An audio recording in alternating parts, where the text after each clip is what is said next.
अखिल भारतीय बैलगाडी समालोचक संघटनेचे कार्याध्यक्ष आमचे सहकारी मित्र सुनील मोरे पेडगावकर या ठिकाणी उपस्थित आहेत। सुटला एकच पहिला गट सुटला या मैदानातला आणि पहिल्या गटात एकच गाडी पळते, सुंदर अशी गाडी पळते। बकासूर आणि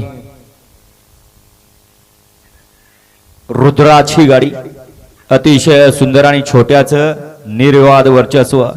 गाडी क्रमांक 1 चा निकाल, गाडी क्रमांक 1 चा निकाल आहे। तास क्रमांक 5 वर धावलेली गाडी नाचाय प्रसन्न मोहिलचे धुमाळ सुसगाव आई तुझाने प्रसन्न अनुपसेठ सावंत पळसखेल जम्मू काश्मीर या गाडीचा 1 नंबर आला। विजेता बैलगाडी मालकाचं त्यावरती बसलेल्या छोट्या ड्रायव्हर कोराळकरांचं हार्दिक अभिनंदन।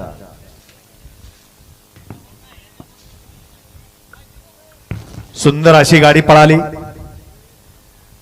मोहिल शेठ धुमाळ सुसगाव, सचिन शेठ घरात वरचे वोले मुंबई, अर्णव साळुंके यांचा या ठिकाणी बकासूर